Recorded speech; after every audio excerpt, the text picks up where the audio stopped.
Alright guys, what's up? Got another new video, and a new guest star, Torreygnr1. We tried doing this before, but YouTube, screw you by the way, ScrewTube by the way, got rid of our two-part video about the Sinister Six. Yeah, with their dumb time limit. Yeah. Why couldn't we have gotten the over the time limit stuff? We were good, we were nice. I know. I've never complained to them about anything. Yeah. Thank you, ScrewTube. Yeah. But anyway, we're here to talk about a new subject that I thought about, and this one's basically essential story art. I mean, what makes essential stories for characters? And I'm gonna let Torre here talk give his thoughts basically. Basically, what I think is, a writer, to make an essential story for a character, you kind of need to have a specific take on the character that says something about them. Like, there's a difference between, like, if you look at some of the essential stories, a lot of them will be taking the character apart, showing you what they are, and putting them back together. Like, if you look at Frank Miller's run on Daredevil, it's a really good example. Throughout his run, he kind of, like, beats the character down. Born Again, he's beaten down to the point of where, you know, the character's not even recognizable anymore, and then he builds him back up, and you know, okay, this is everything that I need to know about Daredevil, and you can use that entire run kind of as, like, you wouldn't need to read anything else Daredevil if you didn't want to, because that you know the character so well through that story. And I think that that's true for a lot of the essential stories. Like, you see Peter David's Hulk, he kind of dissects the character's psyche throughout his entire run, and you kind of get to know the character inside and out. You know exactly what they would do in certain situations. Same thing with Stan Lee's run on Spider-Man. You know, you go through that run, and eventually, just from reading that, you know what Peter Parker would do in any situation. You kind of judge, like, in later stories that you read, like, if Peter Parker's written out of character. And that's really how I think you can tell, is if you read the essential stories, that's kind of how you figure out when they're written out of character, because the people that write the essential stories know the characters so well, and they kind of dictate to you how they are. So that's basically what I think about the essential stories. Yeah, it's the same thing with me. It's like, the thing is with this is, like, there are so many essential stories out there, or story arcs to a character. Like, when you're trying to get somebody, a new reader, into a book, you have to, like, pick out, like, to someone, it's like essential stories or story arcs that make the character, and you want to read about the character. Like Spider-Man number 50. It's a standalone story, more or less, and it brings out it's more of a Peter Parker story than it is a Spider-Man story, of all things. Mm-hmm. And that's what I liked about Stan Lee's run, is it was more about Peter Parker than the Spider-Man stuff. I like, and his character and stuff, so. Exactly. It's the same thing with, like, it's not just single stories, it's story arcs. It's like, well, let's take, for instance, someone wants to get into comic books, and they want to get into, for the sake of argument, let's say Hulk. I mean, what stories would you give to... Would you give them? What comics or stories or story arcs would you give them to someone who wants to get into Hulk? Me, personally, I'd say some of Peter David's run. Yeah, basically anything Peter David. Give them the beginning of the... Well, I don't know if I'd give them the very beginning, because it starts off kind of slow, but once you get into the whole... the Grey Hulk and him being a bouncer in Vegas and stuff, that's where it really starts to get good. So I would give them that stuff and kind of explain to them, you know, this is, you know, the Grey Hulk and all the things about him before going in. Yeah, actually, there's another story, you know, the whole Bruce... I don't know if you ever read Bruce Jones's run, but it felt more like, you know, a Hulk people would get into, because looking back on it, I mean, Peter David's Hulk would be good, but let's say it's someone who just knows Hulk from the book. They wouldn't know about all these multiple Hulks or Grey Hulk. Yeah, that's true. So I'd say Bruce Jones, because he did some stuff that it was all Green Hulk, but it's actually it's not like exactly like the movies, but it feels like you could read it after reading the Bruce Jones's run. If you look at the movies and then read this, I mean, if you read after you watch Incredible Hulk, or if I don't know why you would, The Hulk, Ang Lee's Hulk, and then you'd read Bruce Jones's run. So Peter David would be good, like a step up if they want to read more. Yeah, I agree. Yeah, that actually does make more sense. I haven't actually read Bruce Jones's run, but I have it in the first the 2 through 6 I got at Boston Comic Con when I went, and I haven't picked up the first one yet, so I haven't started reading the run yet. But from what I've heard, it's kind of it's just like the Green Hulk stuff. Actually, a good Peter David story that I would give to new readers too would be Tempest Fugit. I don't know if you ever read that. That's when Peter David came back to the book later on. Yeah, I read that. That's another good one. Another reason of, if you want, like, if someone wants to read Hulk and they read through Bruce Jones's stuff first, and if they want to step up, go to Peter David stuff, then here you go. You like Bruce Jones's and Peter David stuff? Here's Tempest Fugit. Yeah, and then they can kind of get a feel for Peter David. I mean, you could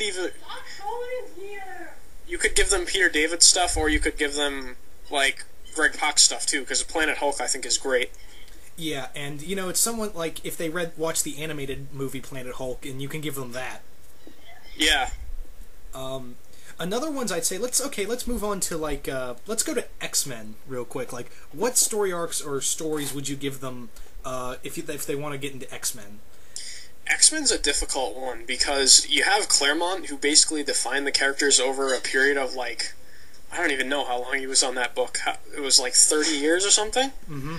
And that's the difficult thing, is a lot of the stories are very interconnected. Like, you could hand them Dark Phoenix Saga, but they wouldn't get everything that's in that book, because it's so connected to everything else.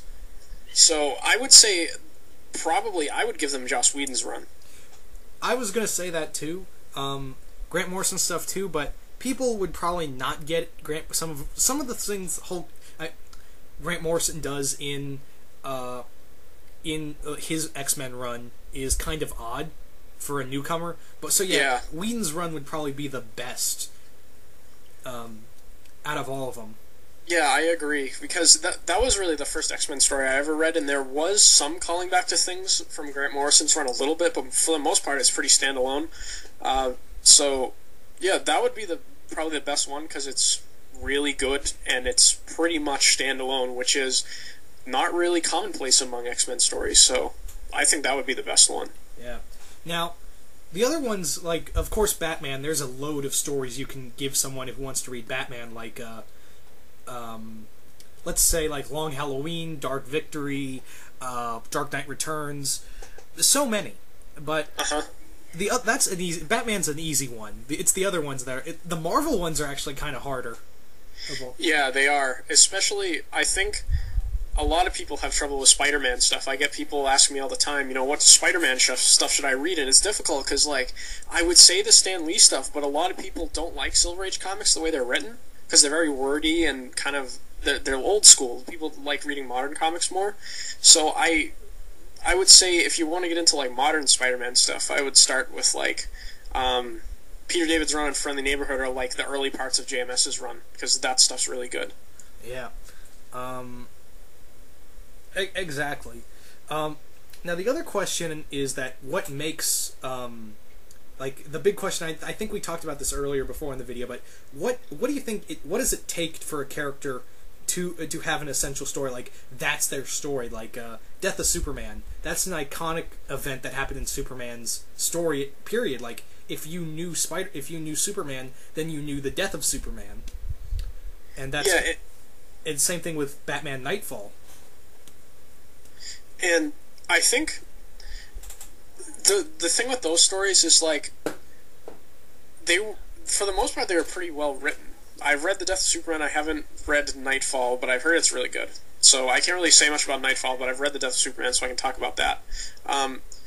If that story wasn't well written, I don't think it would have stuck.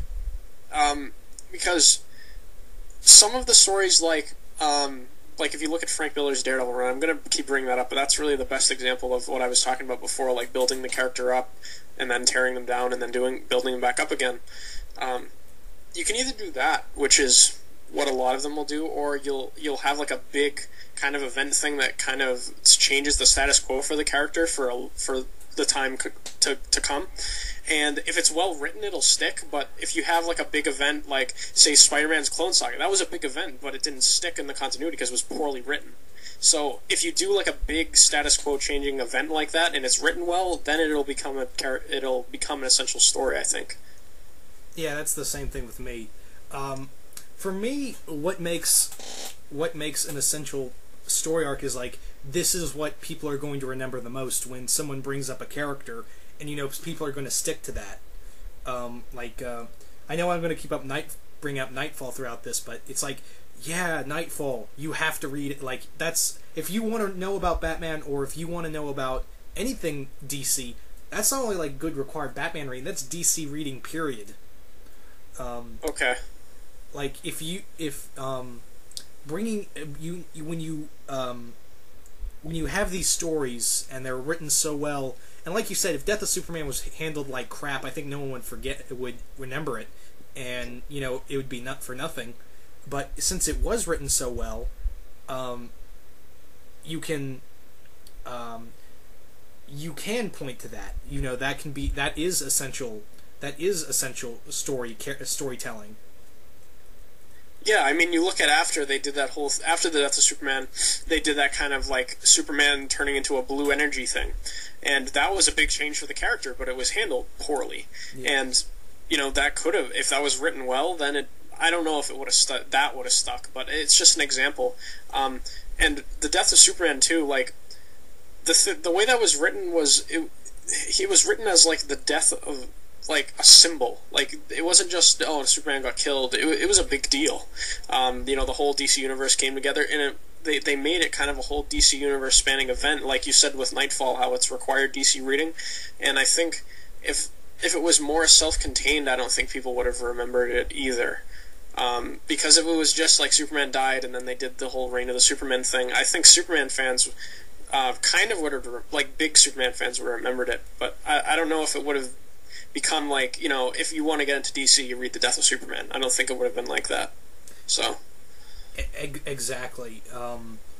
It was like, you know, the same thing as like, oh, it wasn't like, oh, Superman died and came back. He's like, no, they kept him dead for, I want to say, I don't know the exact time span they kept Superman dead.